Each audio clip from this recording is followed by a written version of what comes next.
ఆదిలాబాద్ జిల్లా వ్యాప్తంగా ఎడతెరిపి లేకుండా భారీ వర్షాలు కురుస్తున్న నేపథ్యంలో రైతాంగంతో పాటు అన్ని వర్గాల ప్రజల్లో హర్షం వ్యక్తమవుతుంది. జూన్ మొదటి మాసం నుంచి కూడా వర్షాలు లేకపోవడము, దాదాపు వర్షాకాలం స్టార్ట్ అయ్యి 2 మాసాలు గడుస్తున్న సమయంలోనే నిన్నటి రోజు నుంచి భారీ వర్షం కురుస్తున్న నేపథ్యంలో అన్ని ప్రాంతాల్లో కూడా ప్రజానీకంలో హర్షం వ్యక్తమవుతుంది. ముఖ్యంగా భారీ వర్షాల కారణంగా ఇంతకాలం నీరు లేక బోసిపోయినటువంటి కుంటాల జలపాతంతో పాటు పొచ్చర జలపాతానికి కొత్త నీరు వచ్చి చేరుతున్న సందర్భంలోనే జల సవులతో పర్యాటకులను ఆకర్షించుకుంటుంది. ప్రస్తుతం అయితే చూడొచ్చు మనం పొచ్చర జలపాతం వద్ద ఉన్నాం. పొచ్చర జలపాతానికి సంబంధించి గడిచిన 2-3 రోజుల క్రితం వరకు కూడా నీటి ప్రవాహం లేక బోసిపోయినట్లుగా ఉన్న సందర్భంలోనే నిన్నటి రోజు ఉదయం నుంచి కూడా ఏకదాటిగా ఈ రోజు వరకు కూడా వర్షం కురుస్తూ ఉన్న నేపథ్యం. ఇదే నేపథ్యంలో కుంటాల జలపాతంతో పాటు పొచ్చర జలపాతానికి భారీగా ఇన్ఫ్లో పెరిగిన నేపథ్యంలో నీటి ప్రవాహం పెరిగిన నేపథ్యంలో పర్యాటకులను మాత్రం లోనికి అలో చేయట్లేదు. ప్రస్తుతం అయితే అన్ని ప్రాంతాల్లో వర్షాలు కురుస్తున్న నేపథ్యంలోనే అన్ని మండలాల్లో ఉన్నటువంటి వాగులు వంకలన్నీ కూడా ఉప్పొంగి ప్రవహిస్తున్నాయి. దీంతోపాటు ఖానాపూర్ కాన్స్టిట్యున్సీకి సంబంధించి చాలా ప్రాంతాల్లో కూడా లో లెవెల్ వంతెనలపై నుండి వాగులన్నీ కూడా ఉప్పొంగి ప్రవహిస్తున్న సందర్భంలోనే దాదాపు 10 నుంచి 12 గ్రామాలకు ఈరోజు ఉదయం నుంచి కూడా కనెక్టివిటీ పూర్తిగా నిలిచిపోయినట్లుగా చెప్పుకోవచ్చు. ప్రస్తుతం వర్షం కంటిన్యూస్గా కురుస్తూ ఉంది.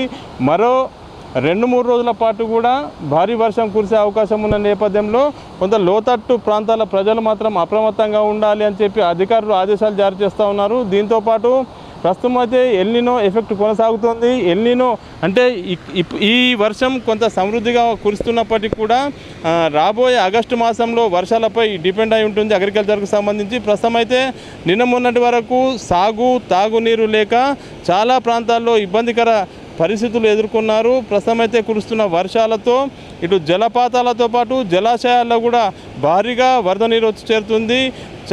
కడెం ప్రాజెక్టుకు ఇన్ఫ్లో పెరిగింది. దీంతోపాటు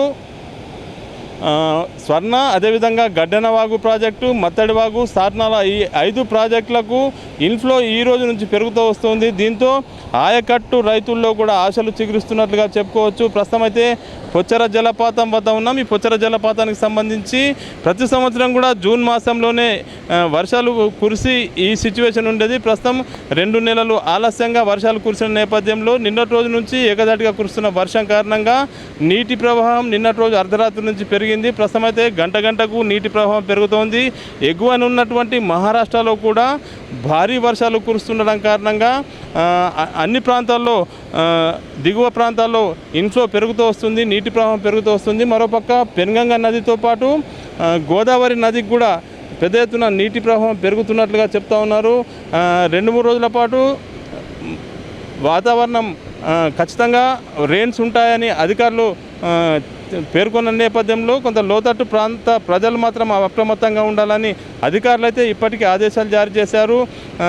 జలపాతాలు అదేవిధంగా వాగుల వంకల కొత్త నీరు వచ్చి చేరుతున్న కారణంగా పర్యాటకులను విశేషంగా జలపాతాలు ఆకట్టుకుంటున్నాయి. ముఖ్యంగా కుంటాల జలపాతంతో పాటు పొచ్చర జలపాతానికి సందర్శకులను మాత్రం లోనికి అలో చేయట్లేదు. ఎందుకంటే హై సిచ్యువేషన్, దాదాపు నీటి ప్రవాహం ఎక్కువగా ఉంది. అదేవిధంగా వర్షం భారీగా కురుస్తున్న నేపథ్యంలో కేవలము ఈ 2-3 రోజులు మాత్రం అలో చేయమని చెప్పి అధికారులు అయితే చెప్తా ఉన్న పరిస్థితి. మరోపక్క వాగుల వంకలన్నీ కూడా ఉప్పొంగి ప్రవహిస్తున్నాయి. చాలా ప్రాంతాల్లో కూడా కనెక్టివిటీ లేని పరిస్థితి కనిపిస్తుంది. మొత్తంగా 2 మాసాలు ఆలస్యంగానైనా కానీ సమృద్ధిగా వర్షాలు కురుస్తున్న నేపథ్యంలో రైతాంగంతో పాటు అన్ని వర్గాల ప్రజల్లో హర్షం వ్యక్తమవుతున్న పరిస్థితి. Computer Srinivas HNTV Adilabad.